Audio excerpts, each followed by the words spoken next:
I would like now to introduce our student speaker, the newly minted Dr. Isla Bastille. Isla did her undergraduate studies at Cornell, where she double majored in biology and psychology, graduating magna cum laude. While an undergraduate, she worked both on the evolution of visual circuitry in birds and on methods of visualizing active neurons of the spinal cord in moving mice. In graduate school, she carried out studies on the auditory system in the laboratory of Dr. Lisa Goodrich. Her absolutely beautiful and rigorous analyses identified the ways in which transcription factors together code for differentiation, morphology, and circuitry of spiral ganglion neurons that enable us all to hear. In addition to her beautiful work in the lab, during the pandemic, Isla developed a wonderful series of educational scientific videos. She was the president of the Underrepresented Scholars in Neuroscience, and she initiated a new student mentoring program. Her work and achievements have been recognized by a Gilliam Fellowship from HHMI, and she's received several times the Photo of the Year from the Harvard Brain Initiative. After graduation, she plans to use her skills in bioinformatics to advance sustainability research. Isla, it's great to welcome you here.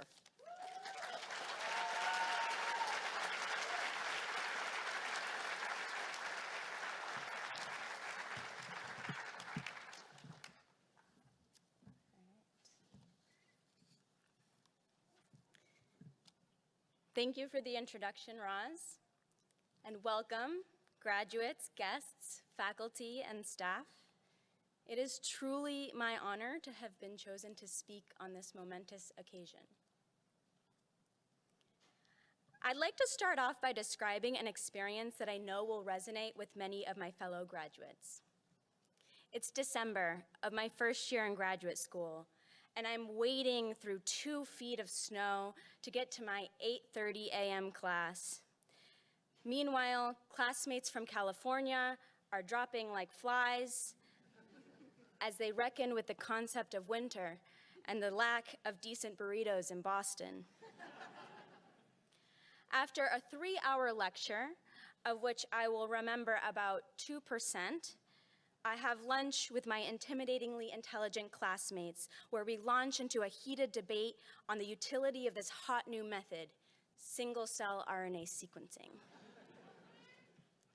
I run to my rotation lab, where I drop my gel on the floor, ruining weeks of work, and walk back home, defeated in now 3 feet of snow, to my crooked Brookline apartment, where I settle in for a Trader Joe's frozen meal, and Google, what even is single-cell RNA sequencing? About 3 sentences into the seminal paper, I fall asleep. In the morning, I wake up and give it all another go, stopping at that glistening Harvard Medical School sign to ask, what am I doing here? 7 years have passed, and I'm glad to say I have some answers. Today, I hope to reflect on how we have braved a tumultuous, often uncomfortable learning process to become indispensably talented at understanding ourselves, others, and the world around us. I propose that these talents are not only sufficient, but critically necessary as we become scientific leaders and shape our experience on this planet.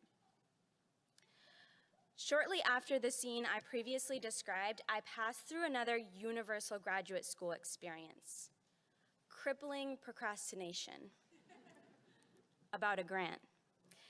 But as I was sitting in yet another early class, Dr. Siegel showed us a video depicting the intricate inner machinations of a brief moment in the life of a single cell. It dawned on me that these complex events were being seamlessly executed all the time in the roughly 40 trillion cells in my body. Suddenly, I didn't feel so lazy anymore. Instead, I felt pure awe that I was embarking on a journey to contribute to understanding the myriad of tiny miracles that have made it possible for me to be alive. As life scientists, we have studied the processes that make life possible. From the improbable collision of ancient molecules to this very moment, this gathering with me standing before you, trying to communicate how this immeasurable accomplishment makes us all feel. We have all contributed to the deep understanding of ourselves. And while I can't say that this awe has always rescued me from procrastination, I hope that this anecdote reminds us that from our brilliant discoveries down to our hardworking kinesin molecules, we're all literally awe-inspiring. And that in times of doubt and procrastination, it helps to stay curious about the many tiny miracles within ourselves. And what is fascinating to me is not only this little orb of curiosity we've carried with us in this process, but the ubiquitous phenomenon of honing our capacity to share this curiosity with others.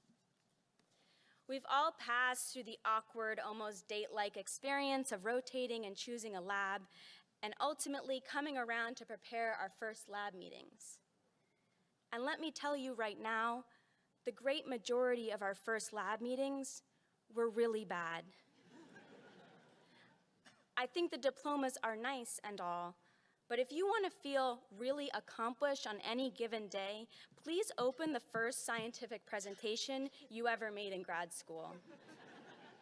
No, really, trust me, you'll realize how far we've come at being able to communicate extremely complicated concepts to each other. Compare it to your defense, for example, where you brought together so many of the people you respect scientifically, as well as your loved ones, just to say, hey, come look at this amazing, complex thing I've discovered. Through conferences, lectures, papers, reviews, posters, beer hours, hallway chats, and lunches, it has become secondary for us to share our work and feedback. I've realized that this is actually a veiled way of saying, let's be in awe of life together. In this way, we've become bigger than the sum of our parts. We've integrated into robust networks of knowledge simply by sharing our curiosities, like children in a backyard gathering around to marvel at a firefly cupped between tiny hands. And it's not just the graduates that can experience this joy of discovery and wonder. Parents, families, and loved ones, I implore you to be reciprocally curious about the portal of knowledge that your beloved graduate has become. It is a precious experience to be able to share what we know with you, too. You might not understand everything we say, but here's the dirty secret. Not too long ago, we didn't either. Worst case, you'll understand the world and your graduate just a little better. I recently told my grandmother that we are made up of trillions of teeny bubble-like machines that work tirelessly to keep us alive. Later that evening, I caught her looking at her hands as if she was seeing them for the first time. Unsurprisingly, this capacity to grow, learn, and communicate has bled into our social lives, where we have stitched ourselves together through student groups and networks to stand up and fight against gaps in knowledge and justice in our day-to-day lives. Whether it be racism, sexism, cancer, or a global pandemic, I am so inspired to be embedded in this web of people who will persistently reach out to each other to make this world better. And we've done this despite navigating harrowing personal obstacles, setbacks, and grief that at times seemed insufferably magnified or muted by immense collective grief. We've personally experienced or supported classmates through mental and physical health struggles. We've lost classmates or loved ones, and at times almost even lost pieces of ourselves.